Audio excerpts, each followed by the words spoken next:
Hey everyone, UristMcSparks back with you. And before we finish our lesson today, I'd like our game to do something a little bit more interesting. We've got our script, which is controlling our start light in that starting block. I think that's really great way to start off the race. But I would like a way to reset our race.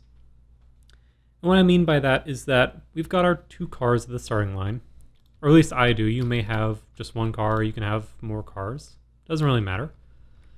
But we've got our cars here, and I want to be able to reset the race so that the cars go back there at the beginning.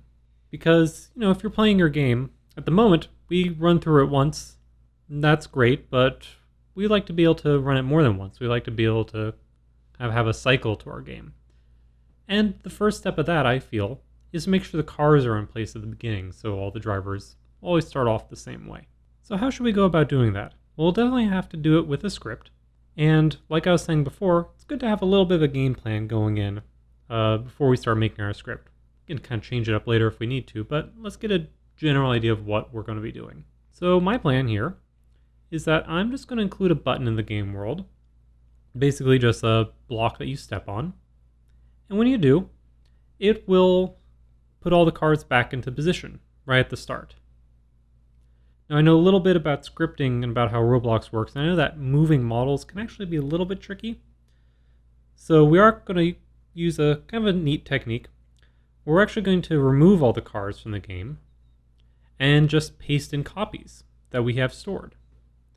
That way, if a car gets, mangled, if it, let's say, falls into a lava pit in our game, we don't want to move that car back to the beginning because it's all broken. We want to put in a fresh copy. So I think that's a really nice and clean way we can reset our game. That way we don't have to worry about any broken cars or the like. Nice, clean, and simple. So let's begin. So for starting off, I'm just going to add the one thing we need to our workspace, which is that button part I was talking about. So I'm just going to add a part for it, and drag it into the workspace. Maybe make it a little bit bigger to step on. And as always, when you're working with things that you're going to be using with scripts, should give it a good name. I can call mine respawn cars block. That way, if I'm coding it, it has a nice descriptive name. I know what this block is going to be used for. Now let's go back to our script. We can use the same exact script that we've been working with, which is really nice. We can kind of keep everything in one place. Now this code I'm actually going to add in before all of our light and barrier code. We'll do that kind of at the end after all of this has been set up. And the first thing I'm going to do is, because I don't want to type in game.workspace.respawnCars block every time I want to use it, I'm just going to make a variable for it, just like we did before. I'll call it respawnCars block. This game.workspace.respawnCars block. And notice the studio is helping me out. It's giving me a suggestion of what I can write, which is great. And now we have to have code that respawns the cars, or as I said before, destroys the cars, puts copies back in. So remember, the way that scripts work is that the program is going to go through each line of the script one at a time and do whatever on that line of code. Now the thing about what we're doing now is we don't want this to just run when the game starts. We don't want our cars to just be destroyed and put back in. We need to control that. We need to have that done at any time, at any kind of arbitrary point in time. We need to be able to say, hey, this code, I don't want you to run right now, but at some point in the future, I'm going to want you to work. Now, the way that Lua works, and many other programming languages, is to use something called a function. And a function is just basically a reserved block of code. It's code that you're putting to the side for later, so that it doesn't run right away. But when you want something special to happen, you can just say, hey, do this code that I've stored in this function. So how do we make a function? Well, it's very simple. All we have to do is type in the word function, and we have to give it a name. So I'm going to call this function respawn cars. And one last thing, we just have to have open and close parentheses. That that's indicative of a function. We'll talk about functions more later, and we'll talk about why these parentheses are important. And then we'll just hit return. Studio should be giving you an end after that function, and that's important because all the code that we want this function to run needs to be between this last parentheses and the end. So let's put something in here. A really nice simple thing that I like to do when I'm making functions, just to make sure that they're working right, is I like to add what's called a print statement. And what a print statement is something that's not going to affect your game at all, but it's going to print out some text that you as the developer can see so that you can know that your game is working right. So I'm going to type print, open parentheses. I'm going to open a quotation, put this in quotations. Whenever you're working with just text in Lua, you need to put it between quotation marks. So let's say we want to print out, I am going to respawn the cars now. And make sure you close parentheses. Notice how this is actually a lot like our wait. We have this special thing here. We said wait 5 or wait 1. We're doing the same thing here. We're saying print, and inside the parentheses, we're giving it something to print. We could put in any text here we wanted, and it'll print it out. Now remember what I said about this code not running right when the game starts. Because what will happen when the program checks out this code, says, okay, let's get this code running. It's going to look at this first line. It's going to go, hey, I have a new variable, respawn cars block. That's what this is short for. Okay, that's all good. Oh, and you're also defining a function. So whenever you say respawn cars, I'm going to print this out. I'm not going to print it out now, but I'll print it out later when you tell me to. And then it's going to continue to assign the variables a red light, a yellow light, a green light, and so on. So our print is actually not going to run the first time we run our game. You'll notice if we just hit play solo, we look at our view tab and go to output, this is where prints will show up. Notice how there's nothing here. That's because the function hasn't been called yet.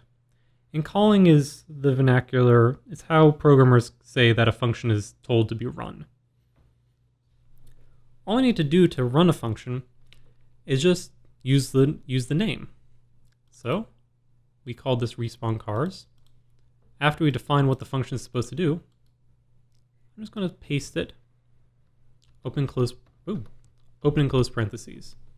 This is again just like wait, just like print. These are actually functions. These have already been defined for you, so you don't have to have something like this to say what print is. But we've now made our own function. So, again, what the code will do, this is going to assign our local variable. It's going to say, hey, this is a new function. I'm supposed to print something out when the programmer says respawn cars.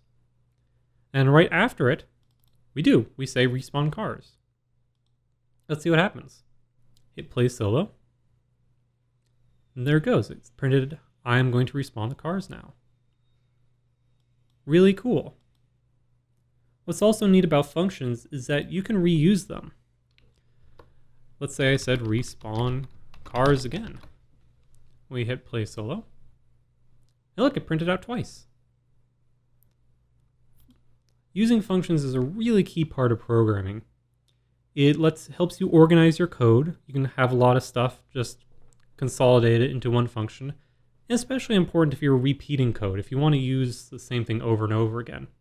Again, like our game, we're going to be wanting to respawn the cars lots of times, after every race. So it's nice that we can call it as many times as we want, in any order. Now that we know how to call this function, again, we don't want this to just run when the game runs. We need something to happen, something to trigger to make this function happen. Well, the thing that we're going to use is something called an event. Now, event is basically something that happens in the game. In this case, we're looking at what's called a touched event. And all a touched event means is the game goes, hey, something hits something else. So for instance, if I had my character, I walked over and stepped on this block, the game will know that happened. And there'll be an event associated with it in which we can run custom code. We can tell it to use a function. So let's see how we do this. We're going to say our respawn cars block, and copy it. I'm going to paste it. Say respawn cars block dot touched. And that's just saying, hey, this is the touched event for respawn cars block. This is where I want, and we're basically saying, hey, this is basically the variable for the touched event, saying, hey, we want to do something to you. And what we want to do is we want to tell it to use a function when that event happens. And the way that you do this in code, in Lua, is you type :connect. You'll do open parentheses, respawn cars. And that's all there is to it. So, brief recap what's going on. We have our respawn cars block. It's got this thing called a touched event. That's basically will say whenever something hits respawn cars block. So when a player touches it, when a car touches it, something falls out of the sky and touches it, it's going to fire, it's going to call a function. And we've said to connect this function to that event. So when we touch this block, our function will be called, just like we did it before. Except this time the game's going to be calling it, not us. Let's try it. Let's see if that's working. Hit play solo. I'm going to meander over to our block. I touched the block and said I'm going to respawn the cars now. Really neat. So we obviously want to do more than just print out I'm going to respawn the cars now. We actually want to respawn the cars. But it's good to know that the touched event is working. I highly recommend doing this whenever you're doing anything a little bit complicated with your game. You want to make sure, sometimes just throwing in print statements, just so you can see that the game is working as it should. So let's get to work. Now that we can trigger this new custom function, respawn cars, whenever we want, let's add some code to actually make that happen. So what did we say the first thing we want to do was? Well, we want to make sure that we got rid of all the cars that are in the game. Because we don't just want to move cars back to the starting line. What if they're broken? What if they've been flipped over? We want to just get rid of them, use new cars. We're not using actual real-life cars, so we can delete and create as many as we want. It doesn't cost us anything. But how then do we destroy a car? Well, let's just start with destroying one car for now. If we said game.workspace.car :destroy, open parentheses, close parentheses. Notice how this again is a function. It's got these parentheses, just like wait, just like print, just like respawn cars. Things in Roblox have this function called destroy, which you can use to destroy something. And what this will do is it'll go into the game, into the workspace, look for something called car, and it's going to destroy it. So let's try this out. I'm going to hit play solo. Mosey on over to this button. Boom! Car gets destroyed. Our barrier also disappeared, but that was because of our script. But only deleted one of the cars. I want to make sure that all the cars get deleted. And what's a good way to do that? Well, we could give each car a special name. For instance, I could call this car 2. May rename this, call this car 1. And in our script, we could say game.workspace.car1 : destroy. We can copy, paste that in, use car2.destroy. And that's perfectly valid. We can run our game, walk over, step on it, boom, they're both gone now. Take that, cars. Reset now. But, you know, I only have 2 cars in my game. It's nice and simple. What if we had a racing game with like 20 cars or 50? I mean, Roblox could support a lot of players. I wouldn't want to have to write out this for every single car that we did. That would just take a lot of time. That'd just be messy. Instead, I think we should do something else to destroy our cars.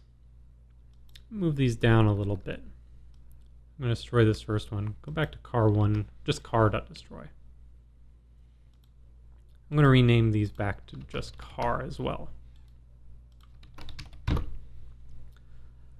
slightly fancier way we can do this, instead of just going to every single car individually and specifically saying, you car get destroyed, you car get destroyed, we can do something called looping.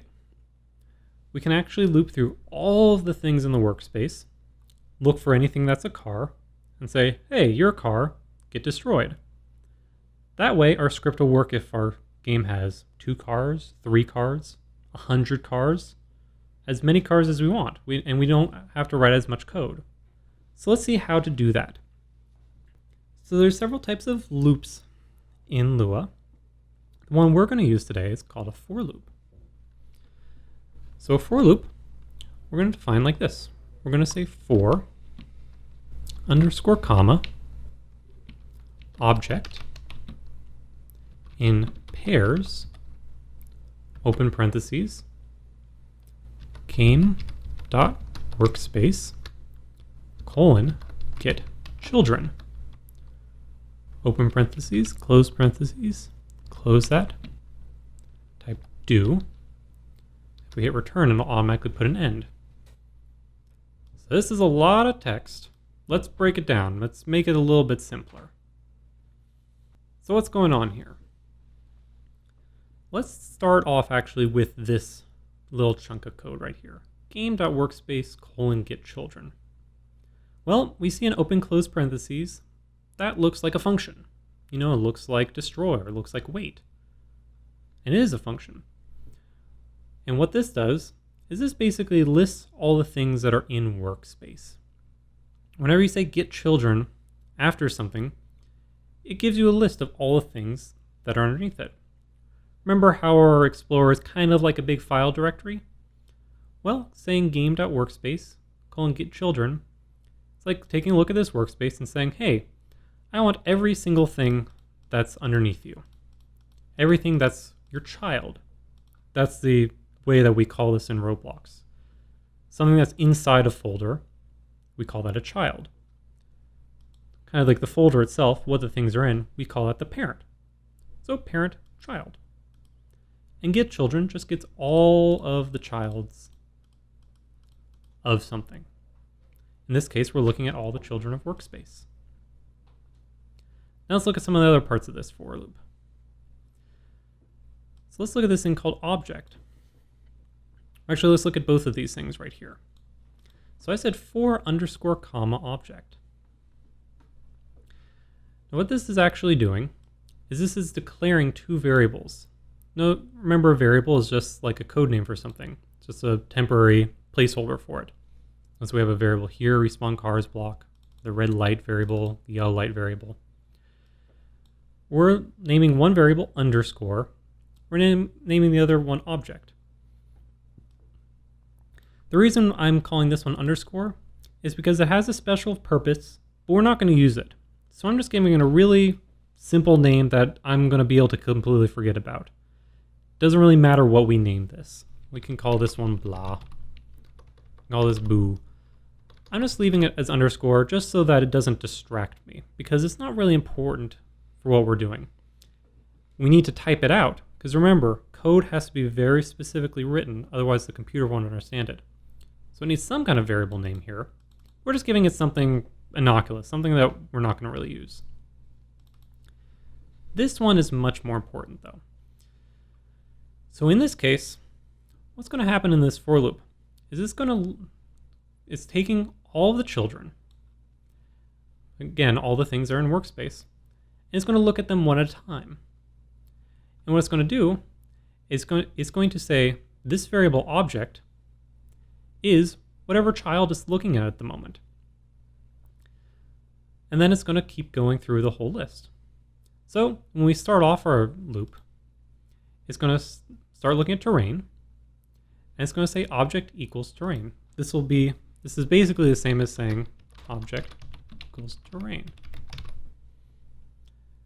And then the next cycle of the loop, which will happen automatically, it'll look at camera. And so on and so forth. And this is a variable, just like respawn cars block, just like red light, and we can do things to that. For instance, we can get its name. We can even print out that name. Let's try that. So I'm going to type out print, open, close parentheses, and inside I'm going to say object.name. Notice how in this case I'm not using quotation marks. If I use quotation marks, like say this, like we used above, the program would say, I want you to print out these letters exactly. Just print out object.name. And it would do that. It would just print out object.name for every cycle of the loop. What we actually want is we want to use the variable itself. And for that, we're just going to leave out the quotation marks. And what it'll do is it'll get the object. The first, remember, object first will be terrain, then it'll be camera, then car. And it's going to use the name of that. And the print function will print it out. I'm going to remove our game.workspace.car.destroy for now. I just want to see what this does. Just get us used to how a loop works. Click play solo. I'm going to run over to my part, step on it, and boom. It printed stuff out. Notice how it started with our function. I'm going to respawn the cars now. Yep, printed that out. And then it printed out everything that's in the workspace. Notice not in the same order here as in here. They're organized a little bit differently under the hood, but don't worry about that too much. The order doesn't matter. It's not super important. But notice how it prints out the terrain, prints out the base plate, camera, all of our models, the start light, the barrier, all of our cars, even the respawn block and even the player model. I'm going to reset now. And so you can see it's just printing out everything one at a time. Now we can put as much code as we want between this do and end. Just like the function, how we can put code between the last parentheses and this end statement, we can put stuff in between the do and end of this for loop. And on every run of that for loop, it'll do all of the code in here. We don't have to just be limited to one line. So I'm going to keep printing out the object name. But let's actually see what we can do about it. Now we wanted to destroy the object. We saw how to do that before. But we don't want to destroy every object, because remember, this is printing out every single thing that's in our workspace. We only want to destroy cars. Well, what's a way we can know that the object that we're currently on is a car? Well, we've been printing out the names of them, and it'll print out the name car if it is a car. So why don't we use the name? Nothing else in our game is called car. So why don't we just say, if we find a car, let's destroy it. So how do we do that? Well, let's introduce one more concept today. It's kind of similar to functions. It's kind of similar to for loops. It's called an if statement. Now, if statements are really neat. And this is where games and programs can be really cool, because that's how it'll make decisions. That's how the program can make decisions. The format for an if statement is to type if, and then we want to say the condition. So let's say if object.name, same thing we printed out before, is that the same as the string car? In an if statement, if you want to check to see if two things are the same, use equals equals. Looks a little funny, but that's just the convention. That's just how it works. And notice how here we're using the quotation marks, and we're saying, does the name exactly match capital C, lowercase a, lowercase r? Well, if it does match, we want to do something. The way we do that is we say if the condition, so if object.name equals car, then we'll put in our code. Notice how there is, again, another end gets added automatically by Studio. This end is paired with this then. So if object.name equals car, then I'm going to print out again. Again, I like doing that. I'm going to say print. I'm going to say this is a car. We need to destroy it. So what will happen in our for loop is it goes through every single object in the workspace. It's going to print out what its name is. And it's going to look at that name and say, hey, is this name car? Oh my goodness. Well, if it is car, then let's print out this is a car. We need to destroy it. Let's try it out. Again, I like testing my code frequently, making sure it's working. Step over on the block. Okay, I'm going to respawn the cars now. Terrain, base plate, camera, model. Oh, car. This is a car. We need to destroy it. Oh, and it found it again. Car. This is a car. We need to destroy it. And notice how it didn't print that after any other object. Cool, we've identified the cars in our game. Now all we have to do is use that code that we used before. We said object to destroy something. We just say object : destroy. So if it's a car, then we'll get rid of it. Simple as that. We hit play solo. Test it out. Boom. Both cars are gone, just like that. Great. So now that we've deleted cars from our workspace, we need to put cars back in. It's no good just destroying the cars and the races will never be played again. That's no good. So we need to find some way to put some new cars into our game. Now what's a way we can do that? Now there's a lot of different approaches to this. But what I'm going to use is it's a neat little trick. It's going to use a new one of these folder type things. I'm going to use something called server storage. What I'm going to do is I have my cars in position where I want them. I'm going to select both of them in the Explorer, just by making sure they're both highlighted and shift clicking. I'm going to drag it down. Ooh, keep dragging. You can do it, Studio. There we go. I'll put them into server storage. Ooh, and now look, they're no longer visible in the game. Oh my gosh. So what is server storage? Server storage is a really nice little place in your game where you can put stuff to the side. Let's say there's lots of things that you want to have in your game, but you don't want them always visible at the beginning. You don't even want them like in the game. Not even just invisible, you just don't want them to be there. They don't need to be there. You're just keeping them on the side because maybe you'll want to use them later. Server storage is a really nice place to do that with. Just keeps them out of the way. You don't have to worry about turning them invisible, turning the collisions off or anything like we did our block. They're just completely out of the game. If something isn't in the workspace, then it won't be displayed, it won't be present. You can't interact with it, you can't see it. It's, for all intents and purposes, it's not there. It's just in storage. Great, and so we can use this storage. We can use these cars as kind of the original models that we'll make new cars off of. We'll just copy them and put them back into the workspace. Because notice, let's say we took one of these cars, dragged it into the workspace, it puts it back. So all we'll have to do is make a copy of a car and put it into the workspace. So let's see how to do that. I'll go back to my script. And again, we could, let's first look at how we would do a copy. So I'm going to make a variable for this copy. I'm going to call it local car copy. And that's going to be game.serverStorage.car. So this is again declaring a variable, and it's looking at game.serverStorage.car. But I want to use the car itself. As I said, I want to copy it. So we do have a special function in Roblox for copying, and it's called clone. Remember, not copy, clone. We're in the future after all.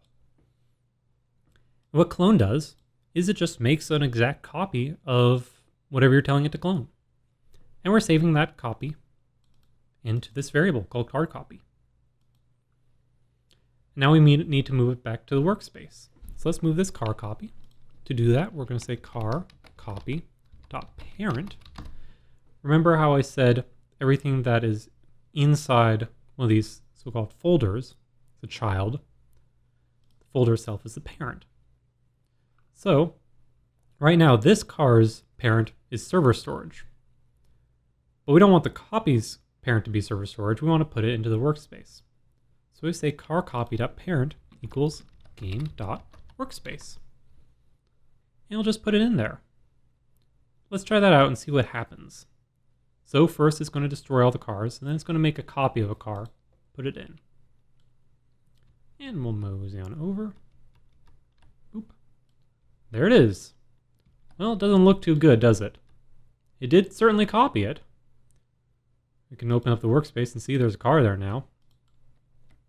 But yeah, it's looking a little worse for the wear there. Gonna hit reset. One more thing we have to do if we're copying things in this way. If you're moving things about in these between like workspace and server storage back and forth, models will break up when you do that. The joints won't know that they need to stick together. So there's one special function I want you to call, which is called car copy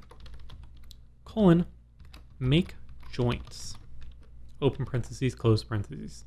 Again, it's a function. We got these parentheses. It's going to make something happen. In this case, it says, car, I need you to stick together. I know you want to fall apart because you've switched. You're no longer the child of server storage. Now you're a child of workspace. But don't break all your joints. Just hold together. I don't want you to change. So, and we can try this out. Move over. Boom. Hey, that looks like a nicer car. And we can still drive it. It still works like a normal car. I'm still a terrible driver, but that's neither here nor there. We'll reset. Cool. That's only doing it for one of the cars in server storage.